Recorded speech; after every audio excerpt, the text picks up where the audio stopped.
Long before Russian troops entered Ukrainian territory, an online war of propaganda and disinformation has been waging. It's not clear to verify claims that are being made from both sides.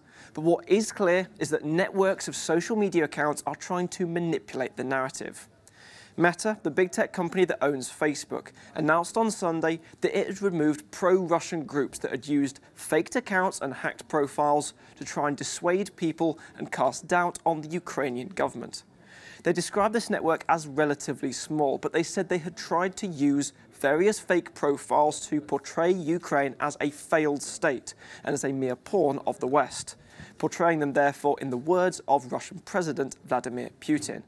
And this didn't just affect Meta's platforms. The company says that this group was also active on others, the likes of YouTube, Twitter, Telegram, and other Russian social networks. They say they were based not just in Ukraine, but also in Russia, as well as in Crimea, the peninsula that was annexed by Moscow in 2014. Now, we've previously seen Facebook's preventing Russian state media from making money on its platforms. And amid the war in Ukraine, it's certainly taken on a digital format, from cyber attacks affecting various government institutions to these kind of platforms being restricted in certain countries. And this is only likely to continue. Meta, for their part, say they are aware of increased efforts, not just in Russia, but also in Belarus, to try and target Ukrainian military officials and journalists.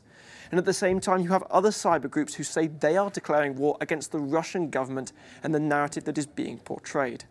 And amid all of this, Helena, a number of EU countries, the likes of Latvia, Poland, Estonia and Lithuania, have been calling on platforms like Facebook and Twitter to do more, to block and suspend any accounts of government institutions and political leaders in both Russia and Belarus until further notice.